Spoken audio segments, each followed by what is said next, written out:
Damai sejahtera Allah yang melampaui segala akal, itulah yang memelihara hati dan pikiranmu di dalam Kristus Yesus Tuhan kita. Amin.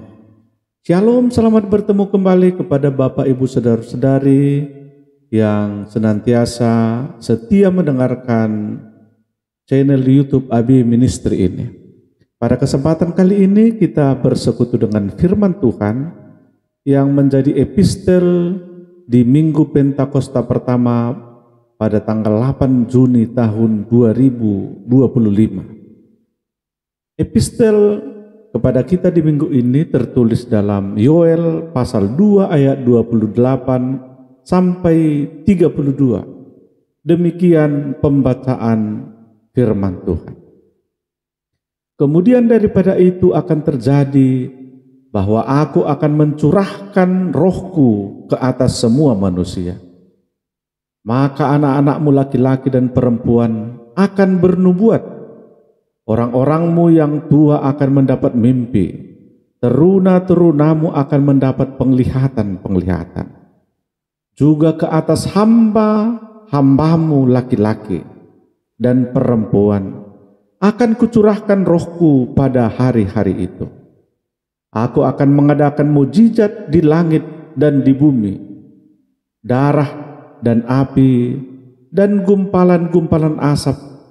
Matahari akan berubah menjadi gelap gulita dan bulan menjadi darah sebelum datangnya hari Tuhan yang hebat dan dahsyat itu. Dan barang siapa yang berseru kepada nama Tuhan akan diselamatkan. Sebab di Gunung Sion dan di Yerusalem akan ada keselamatan seperti yang telah difirmankan Tuhan, dan setiap orang yang dipanggil Tuhan akan termasuk orang-orang yang terlepas. Demikian pembacaan firman Tuhan. Bapak Ibu Saudara-saudara yang dikasihi oleh Tuhan Yesus Kristus, dalam kehidupan iman kekristenan kita sebagai orang percaya, satu hal yang penting dalam kehidupan kita, dalam kehidupan iman kita, agar kita dipenuhi oleh Roh Kudus. Itulah sebabnya tema yang disuguhkan kepada kita pada minggu ini, kehidupan orang percaya dipenuhi Roh Kudus. Sebagai orang percaya, seharusnya kehidupan kita dipimpin, dipenuhi oleh Roh Kudus yang memimpin kehidupan kita untuk menjalani hari-hari hidup kita. Dalam kitab Yoel pasal 2 ayat 28 sampai 32 ini, Allah memberikan janji yang luar biasa tentang pencurahan Roh Kudus yang akan datang, yang membawa perubahan besar dalam kehidupan umatnya. Mari kita renungkan bersama janji Allah ini, bagaimana kita bisa menghidupi realitas hidup yang dipenuhi oleh Roh Kudus. Yang pertama-tama Bapak Ibu Saudara-saudara, janji pencurahan Roh Kudus untuk semua orang. Di ayat 28 sampai 29 tadi. Aku akan mencurahkan rohku ke atas semua manusia. Firman Tuhan seperti itu. Yang menjadi kata kunci di sini adalah semua manusia. Allah tidak membatasi Roh Kudus hanya kepada para pemimpin, hanya kepada tokoh-tokoh agama, penatua, pendeta, dan yang lainnya. Tidak hanya dibatasi kepada orang tua atau orang-orang yang tertentu saja, tapi Roh Kudus akan dicurahkan kepada semua orang tanpa kecuali. Anak laki-laki dan perempuan akan bernubuat. Orang tua akan mendapat mimpi. Orang muda akan melihat penglihatan. Demikian firman Tuhan tadi. Ini menunjukkan bahwa pencurahan Roh Kudus menghidupkan dan mengaktifkan setiap orang sesuai dengan kapasitasnya. Roh Kudus memberi karunia yang beragam untuk membangun tubuh Kristus sebagai orang-orang percaya. Untuk itu saudara-saudara, jangan kita berkecil hati atau jangan kita merasa tidak layak untuk menerima Roh Kudus, sebab setiap orang percaya dipanggil untuk mengalami dan menghidupi kuasa Roh Kudus dalam kehidupannya.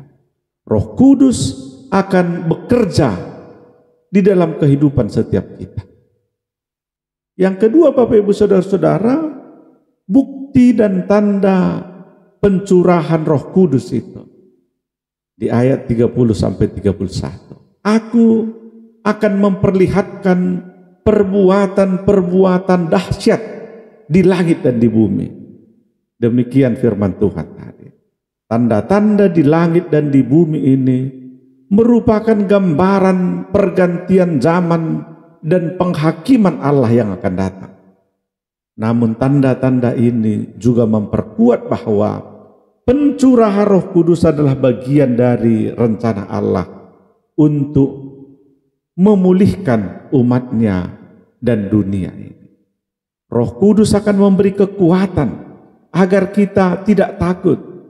Roh Kudus akan memberikan kekuatan agar kita senantiasa percaya dengan sungguh-sungguh kepada Tuhan dan selalu siap sedia dan berjaga-jaga di dalam iman untuk menghadapi pergumulan kehidupan kita di akhir zaman ini. Hidup yang dipenuhi oleh Roh Kudus bukan hidup yang pasif, bukan hidup yang menanti atau pasrah atau takut menghadapi kenyataan hidup yang terjadi di dunia ini. Tapi hidup yang dipenuhi oleh Roh Kudus adalah hidup yang berani dan yakin untuk melakukan segala sesuatu yang Tuhan berkenan dalam kehidupan kita. Dan yakin karena Roh Kudus akan memampukan kita untuk tetap setia dalam melakukan segala hal yang Tuhan kehendaki dalam hidup kita. Yang ketiga, Bapak Ibu Saudara-saudara, keselamatan bagi yang berseru. Barang siapa yang berseru kepada nama Tuhan akan diselamatkan. Demikian dikatakan firman Tuhan tadi di ayat 32 itu. Ini adalah undangan Allah kepada setiap orang, siapapun dia, untuk datang kepadanya, untuk benar-benar percaya, untuk selalu berseru, berharap, beriman kepada Tuhan. Keselamatan diberikan sebagai anugerah bagi semua yang percaya dan berserah kepada Tuhan. Roh Kudus berperan menghidupkan iman dan membimbing kita kepada keselamatan yang kekal. Saudara-saudara, panggilan untuk menerima Roh Kudus dan untuk menerima keselamatan adalah panggilan terbuka dan nyata bagi kita semua. Jangan menunda-nunda untuk berseru dan menyerahkan kehidupan kita kepada Tuhan sehingga hidup kita dipenuhi oleh Roh Kudus. Yang keempat, Bapak Ibu Saudara-saudara, makna kehidupan yang dipenuhi oleh Roh Kudus. Kehidupan yang dipenuhi oleh Roh Kudus adalah kehidupan yang hidup bersama dengan Tuhan secara intim. Roh Kudus menuntun, menguatkan, menghibur, bahkan memberi hikmat kepada kita dalam segala sesuatu. Memberi karunia untuk pelayanan.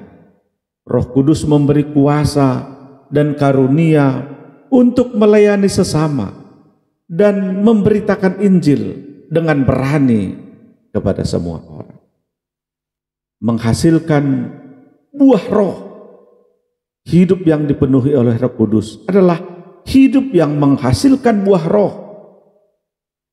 hidup yang dipenuhi oleh Roh Kudus akan memperlihatkan buah kasih dan sukacita, damai sejahtera, kesabaran, dan yang lainnya dalam kehidupan kita. Saudara-saudara, dalam khotbah ini kami akan menyampaikan sebuah ilustrasi tentang angin dan api. Seperti yang disampaikan oleh firman Tuhan dalam Kisah Rasul pasal yang kedua, kita lihat Roh Kudus turun seperti angin kencang dan lidah-lidah api yang kelihatannya membakar, tapi mereka tidak terbakar. Angin itu tidak terlihat, tapi terasa kuat pengaruhnya. Begitu juga dengan Roh Kudus yang bekerja dalam hati kita. Api melambangkan kuasa dan semangat yang mengobarkan hidup, mengobarkan semangat kita agar senantiasa mempunyai kehangatan kehidupan. Tidak dingin secara rohani, tapi kehidupan rohani kita senantiasa seperti api yang menyala-nyala. Semangat kita seperti api yang menyala-nyala. Jadi hendaknya kehidupan yang dipenuhi oleh Roh Kudus adalah seperti angin dan api. Artinya senantiasa terasa pimpinan Tuhan dalam kehidupan kita. Dan itu bisa dilihat dari kuasa Tuhan yang bekerja seperti api yang membara dalam kehidupan kita. Bapak, Ibu, Saudara-saudara, untuk itu apakah hidup kita sudah dipenuhi oleh Roh Kudus? Jangan biarkan hidup kita berjalan dengan kekuatan kita sendiri, tapi cerahkanlah seluruh hidupmu kepada pimpinan Roh Kudus agar kita dapat hidup penuh kuasa dan damai sejahtera. Berikutnya, bersiap untuk menjadi saksi Kristus di dunia ini. Roh Kudus akan memampukan kita untuk memberitakan Injil, untuk bersaksi bagi kerajaan Allah, menyaksikan tentang perbuatan-perbuatan Tuhan dalam kehidupan kita. Teruslah berdoa dan membuka hati untuk Roh Kudus agar senantiasa bekerja di dalam kehidupan kita. Semoga kehidupan kita senantiasa dipimpin oleh Roh Kudus dan kita bisa menghidupinya serta dipimpin oleh Roh Kudus dalam hidup kita. Amin. Tuhan, kami mau hidup yang dipenuhi oleh Roh Kudus. Kiranya Engkau mencurahkan Roh-Mu ke atas kami. Pakailah kehidupan kami untuk memberitakan kasih-Mu. Dan kehidupan kami dipenuhi oleh kuasa-Mu. Amin.